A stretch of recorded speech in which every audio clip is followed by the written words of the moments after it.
गुरु माता की सदैव आप पर कृपा बरसती रहे। आप सदैव स्वस्थ रहें, प्रसन्न रहें, प्रगतिशील और पुण्यशाली जीवन जीते रहें। सदगुरु माता आपकी रक्षक बनी रहे। हम अब तीसरे अध्याय में प्रवेश कर रहे हैं गुरु गजानन के संबंध में। उनकी प्रकट लीला का जो आप आनंद ले रहे हैं, सेगांव के द्वार पर हम खड़े हैं और सेगांव का जो द्वार बना हुआ है वो 21 उपद्वारों का बना हुआ है। जो 21 उपद्वार से गुजरता है वही सेगांव के द्वार को पाता है और विट्ठल रखमाई का बेटा कहलाता है। हे बेटा बेटी, सदगुरु माता की ये गुरु गजानन की कथा है और बड़ी चमत्कारिक कथा है। दासगणों महाराज ने बड़े प्रार्थना पूर्वक हर अध्याय में प्रार्थना की और प्रार्थना करने के बाद उस प्रकट लीला के चमत्कार का अनुभव, जो सत्य अनुभव है, उसे लिखा है। इस अमृत वर्षा से आप स्नान करें और अमृत पान करें। बोलिए सच्चिदानंद सदगुरु साईनाथ महाराज की जय। गुरु गजानन सेगांव वाले सर्व समर्थ जग प्रतिपालक भक्त प्रतिपालक गुरु गजानन महाराज की जय। गण गण गणात बोते। मैं ये तीसरे अध्याय की कथा कह रहा हूँ जो दासगणों महाराज द्वारा रचित है और उन्हें जो प्रार्थना लिखी है वह प्रार्थना हूबहू आप तक पहुंचाना चाहता हूं। और जब हमारे तीनों अध्याय ये कंप्लीट हो जाएंगे तो हम इन चमत्कार के, सत्य के, इस अमृत वर्षा के औचित्य की समीक्षा करेंगे और उसमें जो हमें ज्ञान रत्न प्राप्त होंगे उन ज्ञान रत्नों को हम हमेशा हमेशा के लिए अपने गुरु के आशीर्वाद समझकर उसे अपने हृदय में स्थापित रखेंगे और उन रत्नों का आनंद और परमानंद का अनुभव दूसरे को भी कराएंगे। इसीलिए यह चरित्र आपको हृदय तक दासगणों महाराज स्वयं पहुंचा रहे हैं। बोलिए गजानन गुरु साईनाथ महाराज की जय। श्री गणेशाय नमः। जय जय सच्चिदानंद श्री हरि। जल्द ही मुझ पर कृपा कीजिए। जो आपकी शरण में आते हैं उसके बारे में आप कठोर नहीं बनते। आप तो करुणा सागर है। आप हीन दीन के पीहर हैं। भक्त के तो आप कल्पतरु या चिंतामणि हैं। संत सज्जन आपकी महिमा गाते कभी श्रांत नहीं होते। इसीलिए दासगणों प्रार्थना करते हैं कि हे प्रभु मुझ पर सत्वर कृपा कीजिए। हीन दीनों के समर्थक साक्षात्कारी गजानन महाराज बंगटलाल के घर में हैं। समाचार पाते ही दूर दूर के लोग महाराज के दर्शन के लिए आने लगे। मधुकोश की खबर लगते ही मधुमक्खियां बिना बुलाए आ टपकती है, जिन्हें न्योते की जरूरत नहीं पड़ती। एक दिन क्या हुआ उसके बारे में मैं अब कहता हूँ। महाराज निज आनंद में अपने में खोकर बैठे थे। प्रभात की बेला थी। पूरब से अरुणोदय हो रहा था। पेड़ पर पक्षी गण कलरव कर रहे थे। मंद मंद पवन चल रहा था जिसकी शीतलता की अनुभूति हो रही थी। सूरज का उदय होते ही अंधकार ने मुंह छिपा लिया था। गृह स्वामिनियां झाड़ू लगाकर गोबर पानी के छिड़काव से आंगन साफ सुथरा कर रंगवलियां निकाल रही थी। बछड़े गौ की तरफ जाने के लिए ललायित हो रहे थे। ऐसे सुहावने वक्त काशी का एक गोसाई महाराज के दर्शन के लिए सेगांव आया और वह सर्व संग परित्यागी जो ठहरा धन से या किसी सामाजिक कार्य से प्रतिष्ठा प्राप्त हुए लोगों में से उसके लिए क्या कोई स्थान था? माथे पर एक गेरुए रंग की चिंदी, बगल में एक झोली, फटी हुई लंगोटी और पीठ पर मृगाजिन। ऐसी हालत में वह गोसाई एक कोने में बैठा था। महाराज के दर्शन के लिए लोगों की लगातार भीड़ लगी थी। ऐसी हालत में बेचारे गोसाई का दर्शन लाभ कैसे मिल सकता था? वह तो बैठे बैठे प्रभु के चिंतन में मग्न था। वह सोचने लगा कि मुझे समर्थ दर्शन कब मिलेगा। समर्थ की महिमा तो मैंने काशी में सुनी थी और मन ही मन मैंने मनोती मानी थी कि सेगांव जाकर समर्थ को भांग अर्पण करूं। यहाँ की भीड़ और वातावरण देखकर ऐसा जान पड़ता है कि मेरी तमन्ना फलद्रुप होना नामुमकिन है। उपस्थित सज्जनों ने सन्मुख यह मनोती कह भी नहीं सकूंगा, क्योंकि मेरे मुख से गांजा का नाम सुनते ही लोग मेरी लातों से मरम्मत करेंगे। और सेगांव तो मैं आया हूँ गांजा अर्पण करने की मेरी तमन्ना पूरी करने के लिए। उपस्थित सज्जनों में संभवतः भक्ति ही ऐसा कोई शायद होगा। ऐसी हालत में मैं अपनी मन की बात किससे कहूँ? जिसको जो चीज़ प्यारी लगती है वह आदमी वही भगवान को अर्पण करना चाहता है। ऐसी उलझन में पड़कर वह गोसाई समर्थ दर्शन के लिए तरस रहा था। लेकिन महाराज अंतर्ज्ञानी होने से उन्होंने उस काशी के गोसाई की व्यथा जान ली और उपस्थित सज्जनों में से किसी को बोले कि बाहर एक कोने में काशी से आया हुआ एक गोसाई छिपकर बैठा है, उसे मेरे पास लाओ। सबसे पहले मैं उससे मिलना चाहता हूँ। महाराज का यह संदेश सुनकर गोसाई बड़ा प्रसन्न होता है और उसकी तमन्ना पूरी हो जाती है। वह बहुत हर्षित होता है और प्रसन्न मन से वह महाराज के पास जाता है। उसकी धारणा पक्की हो गई कि सचमुच ही संत त्रिकालज्ञ है। मेरे मन में जो इच्छा थी वह जान गए। सब जगह इतना ही नहीं, स्वर्ग लोक में भी जो बात चलती है सिद्ध योगी अपनी जगह बैठे उस बात को जान लेते, ऐसा ज्ञानेश्वरी के 6वें अध्याय में लिखा है। इसका अनुभव तो मैंने खुद किया है।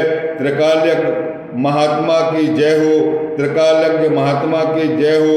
मेरी मनोती अब वे खुद जान जाएंगे। गोसाई महाराज के सामने खड़ा हो जाता है। देखो महाराज अब क्या बोलते हैं उनसे। महाराज उसे बोले कि थैली में जो चीज रखी है वह तुरंत निकालो। पिछले 3 महीने से बूटी थैली में छुपा कर रखी है, वह बाहर निकालो और मुझे देकर अपने व्रत की सांगता करो। महाराज के मन की बात को जान गए और देखकर गोसाई ने महाराज को साष्टांग प्रणिपात किया।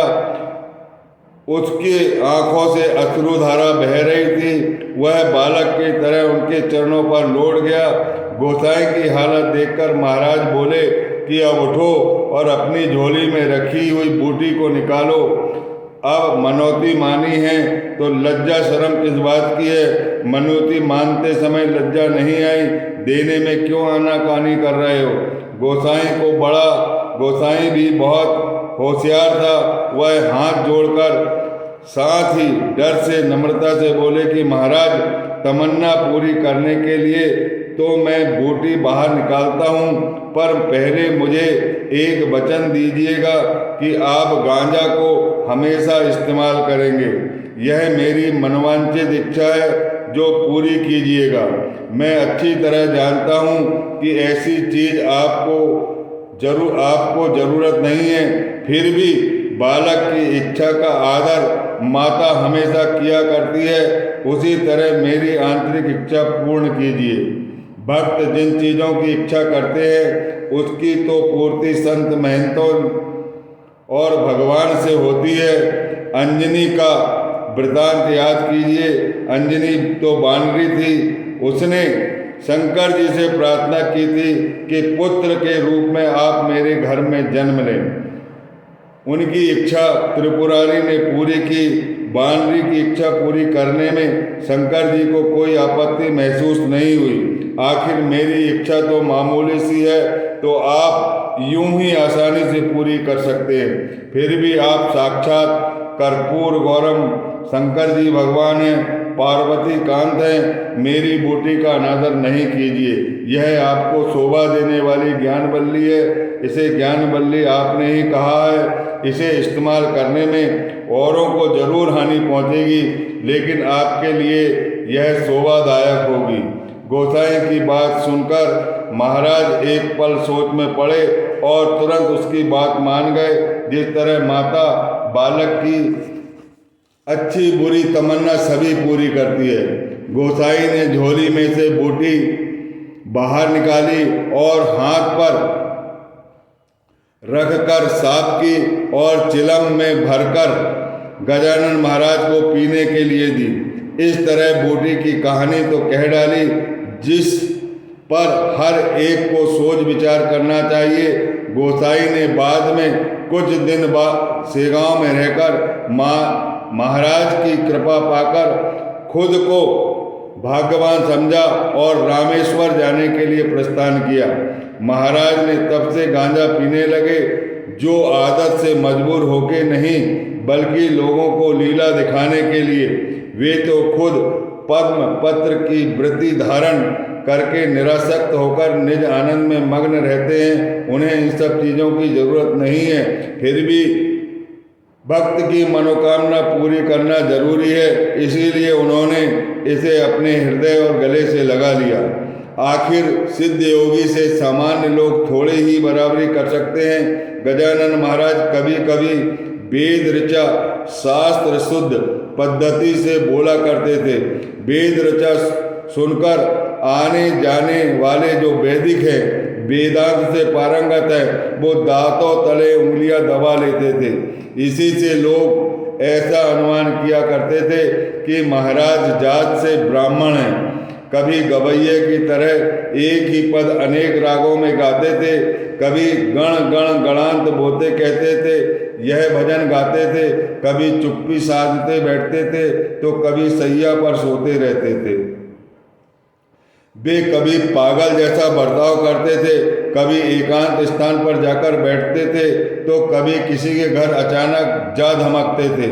इस तरह उनकी दिनचर्या थी। अस्तु सेगांव में जानराव देशमुख नामक एक सज्जन था। वह बहुत अधिक बीमार था, आखिरी सांस ले रहा था। व्याधिग्रस्त होने से वह बिना शक्ति के दुबला पतला और अत्यधिक क्षीण हो गया था। वैद्यराज ने उसे बचाने के लिए पूरी कोशिश की, लेकिन वह असफल रहा। आखिर में वह बोला, मरीज अब अंतिम सांस ले रहा है, इसे कंबल उड़ाओ और खाट से नीचे इसकी सैया बना दो। वैद्य की यह बात सुनकर मरीज के जो आप्तगण हैं वो दुखी हो गए, छाती पीट पीट कर रोने लगे। हे जीवनराव, हमको छोड़कर मत जाना, तुमने हमारा पालन पोषण किया है, तुम्हारे से ही हमारा घर द्वार चलता है, तुम्हारे बिना हम जीवित नहीं रह पाएंगे, आप जल्दी अच्छे हो जाओ। इसीलिए भगवान से अनेक मनौतियाँ मानी, फिर भी बदकिस्मत में वो असफल रहे। जब वैद्यराज का प्रयत्न भी असफल रहा और आखिरी प्रयत्न हम करने जा रहे हैं, जो अंतिम सांसें ले रहा था, जिसकी नस नाड़ी गिर गई थी, किसी ने बताया कि बंकटलाल के घर एक साक्षारी संत महात्मा आए हैं, जिनके वास्तव से सेगांव पंढरपुर भू वैकुंठ बन गया है। साक्षात्कारी महंत ने चाहा तो कुछ भी हो सकता है। ज्ञानेश्वर महाराज ने अपने योग बल से मृत हुए सच्चिदानंद को जिंदा किया था। जानराव तो अब थोड़े समय का मेहमान है, आखिरी सांस ले रहे हैं, यह आखिरी प्रयास है संत महात्मा के चरणों की। यदि उसे चरणामृत मिल जाए तो हो सकता है कि उसे वह सांस लेने लगे और उसकी उम्र दराज हो जाए। इसीलिए महाराज के यहाँ किसी को भेजो और जानराव के लिए प्रार्थना करें। परंतु आप्तों में से कोई बंकटलाल के घर आया और जानराव की जान राव की बुरी हालत बतलाकर महाराज के चरण तीर्थ की मांग की, जो सिर्फ तीर्थ नहीं बल्कि अमृत का सार है। उस पर वेंकटलाल बोला कि इसके बारे में मैं कुछ नहीं कर सकता, आप मेरे पिताजी से मिलें। पिताजी का वो बहुत आदर करते थे और पिताजी के कारण ही मेरे घर में निवास कर रहे हैं। उस आप्त ने भवानी राम को प्रणाम किया और अपनी व्यथा सुनाई और समर्थ का तीर्थ मांगा। भवानी राम सज्जन व्यक्ति था, औरों का दुख देखकर खुद परेशान होता था, खुद कष्ट उठा लेता था, लेकिन औरों के लिए भलाई का काम कर रहा था। जान राव की हालत सुनकर उसने एक प्याले में पानी लिया और महाराज के चरण का स्पर्श किया, उनके चरणों को धोया और चरणामृत तीर्थ जान राव को दे दिया। जान राव को संपत्ति मिल गई। चरणा तीर्थ जान राव ने पाकर तुरंत ही वह जीवित होने लगा और उसकी सांसें चलने लगी और उसमें स्फूर्ति आने लगी, हाथ पैर हिलाने डुलाने लगा। घर के सभी लोग आनंदित हो गए। वास्तव में संत महात्मा सत्पुरुष क्या कीमिया करते हैं, इसका तो उन्होंने साक्षात खुद अनुभव किया। बाद में दवाई बंद की और समर्थ के तीर्थ पर ही रोज तीर्थ लाकर उनको देना चालू कर दिया। समर्थ के तीर्थ के प्रभाव से ज्ञान राव तुरंत तंदुरुस्त हो गया। 8 दिन के बाद भवानी राम के घर महाराज के दर्शन के लिए जान राव स्वयं आया। संत चरण तीर्थ जान राव के लिए अमृत बन गया, उसे जीवित कर दिए जान राव महाराज। गजानन महाराज ने जान राव को, जो मरणासन अवस्था में था, आखिरी सांस ले रहा था, तीर्थ पाकर वह जीवित हो गया, उसे शक्ति आ गई और स्वयं वह चलकर गजानन महाराज के पास आया। ऐसे संत तो कलयुग के साक्षात परमेश्वर हैं और आंखों देखी प्रतीति देखकर कोई शंका उपस्थित करेंगे कि गजानन महाराज के सेगांव आने पर वहां कोई अब तक मृत्यु नहीं होगी, लेकिन यह गलतफहमी है, सरासर झूठ है। संत तो किसी की मृत्यु को नहीं टाल सकते, वे तो विधि लिखित कभी नहीं टालते। वे ज़्यादा से ज़्यादा इतना करते हैं कि अचानक आए हुए गणांत को, अचानक आए हुए संकट को कुछ काल तक रोक लेते हैं। ज्ञानेश्वर महाराज ने मरे हुए सच्चिदानंद को नेवासे में जिंदा किया था, फिर भी उसने जो कार्य होना था, उनसे जो कार्य होना था, वह समाप्त होते ही वे आनंदी चले गए। संत महंत अगर चाहते तो भक्त पर गणांत कुछ समय के लिए टाल सकते हैं। इसका भावार्थ यह है, वास्तव में इस मृत्यु लोक में मृत्यु 3 प्रकार की होती है, 3 प्रकार की मानी जाती है। एक आध्यात्मिक मृत्यु, दूसरी अधिभौतिक मृत्यु, तीसरी अधिदैविक मृत्यु। इन तीनों में बलवान केवल आध्यात्मिक मृत्यु है। अधिभौतिक मृत्यु की तैयारी हम स्वयं एक कुपथ्य या परहेज नहीं करने से करते हैं। शरीर में अनेक रोग पैदा हो जाते हैं, इसी तरह व्याधि जर इस शरीर को त्यागना ही पड़ता है। फिर भी समय रहते हुए अगर इलाज ठीक प्रकार से नहीं किया तो मृत्यु टाली जा सकती है। इलाज ठीक से किया गया तो मृत्यु टाली जा सकती है, लेकिन इलाज करने वाले वैद्यराज या डॉक्टर को स्वयं अपनी शास्त्र कला में सिद्ध हस्त होना चाहिए। अधिदैविक मृत्यु को भी मानता मन्नत आदि मानकर टाला जा सकता है, परंतु वे अनाहूत हो तब। इस मृत्यु के भी 2 प्रकार होते हैं, एक भौतिक और दूसरी दैविक, और तीसरी आध्यात्मिक मृत्यु है। इसे कोई नहीं टाल सकता। भगवान श्री कृष्ण स्वयं उपस्थित होने पर भी अर्जुन पुत्र अभिमन्यु की रण में मृत्यु हो गई। जान राव की मृत्यु तो आदि दैविक थी, चरण तीर से टल गई। आदि भौतिक मृत्यु तो तज्ञ डॉक्टर से टल सकती है, परंतु आदि दैविक मृत्यु तो संत कृपा से कुछ काल तक रुक जाती है। पर इन दोनों के पीछे नितांत श्रद्धा, विश्वास और दृढ़ निष्ठा और विशुद्ध अंतःकरण की जरूरत होती है। और साधु उतना ही पहुंचा हुआ आत्मज्ञानी होना चाहिए। साधु भी दो किस्म के होते हैं, असली और नकली। नकली साधु से कोई चमत्कार नहीं होता, क्योंकि मिट्टी से कस्तूरी नहीं बन पाती।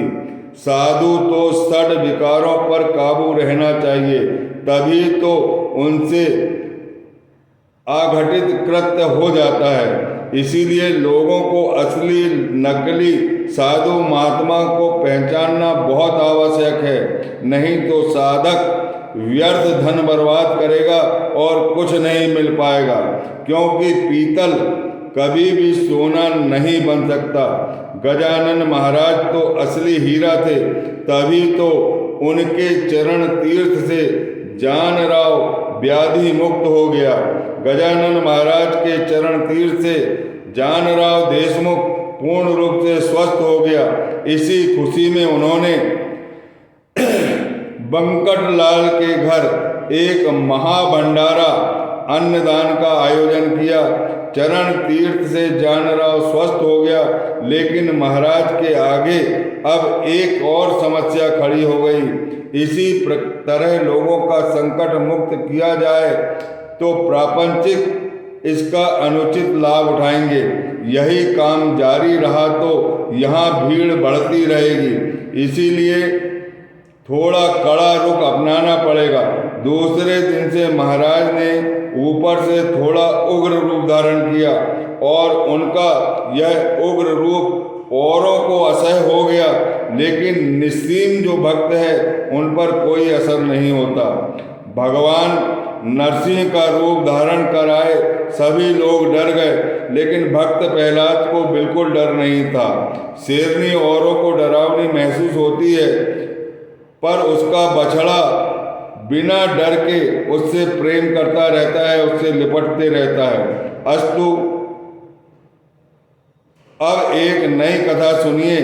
चंदन के स्पर्श से हीवर पर कुछ असर जरूर पड़ता है, यह नैसर्गिक नियम है।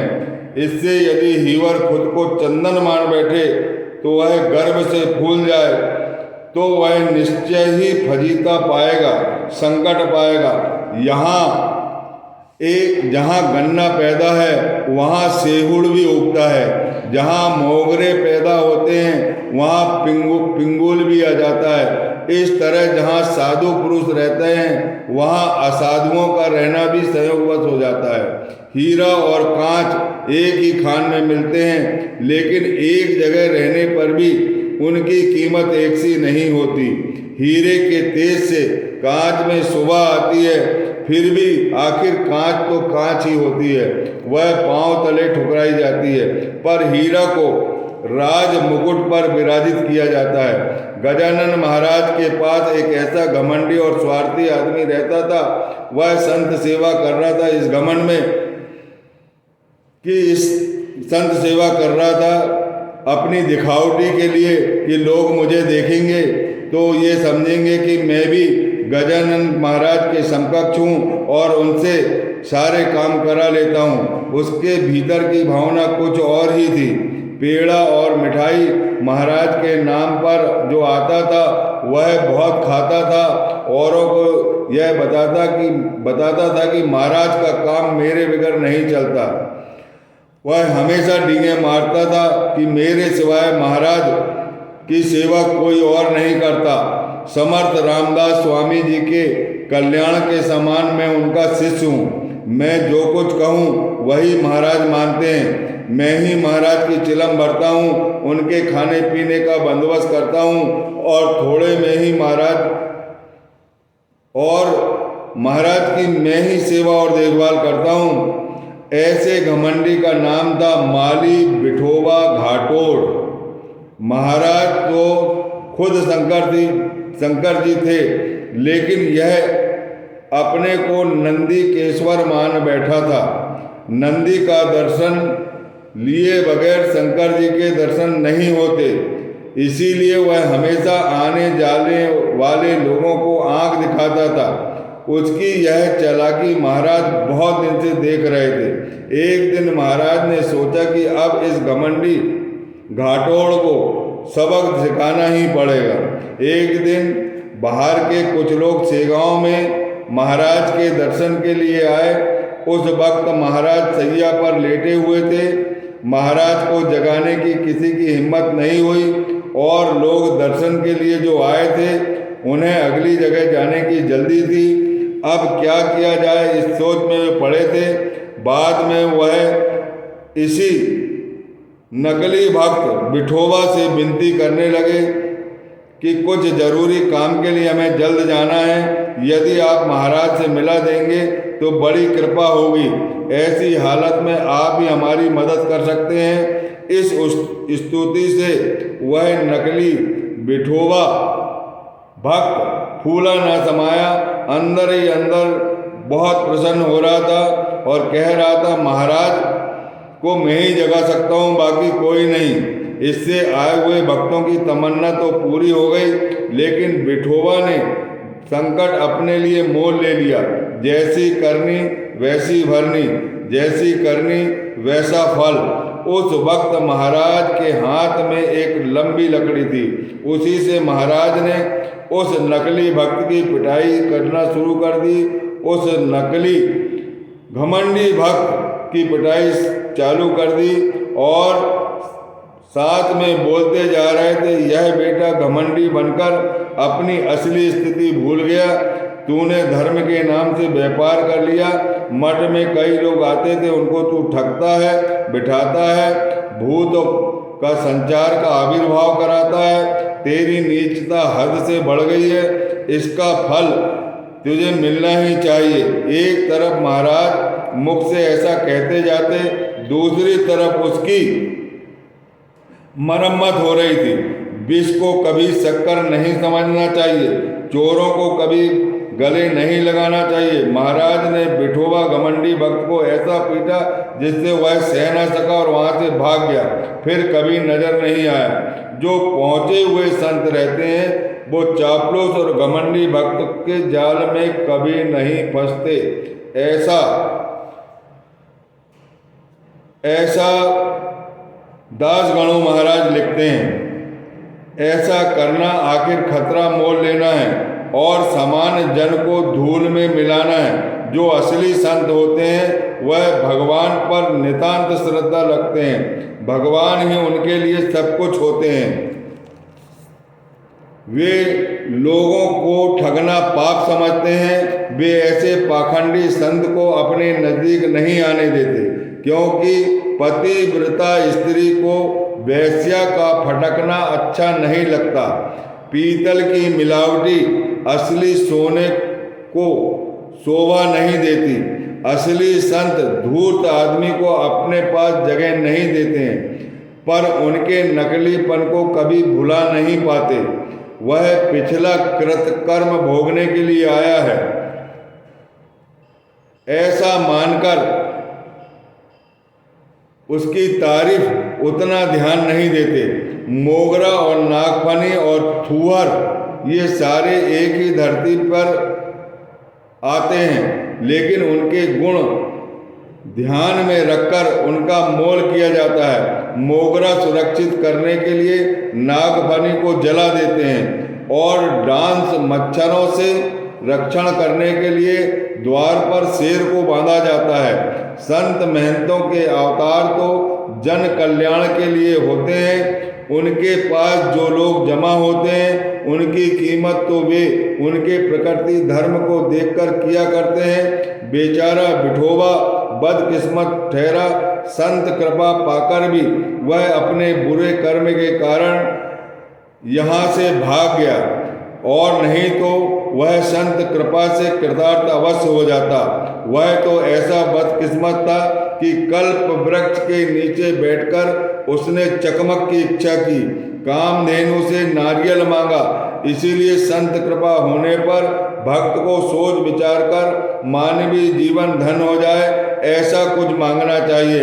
यह दासगणों विचरित श्री गजानन विजय ग्रंथ पाठक की हमेशा रक्षा करे, हमेशा कल्याण करे। यही दासगणों आता है। बोलिए जग प्रतिपालक, भक्त प्रतिपालक, समर्थ गुरु गजानन महाराज की जय।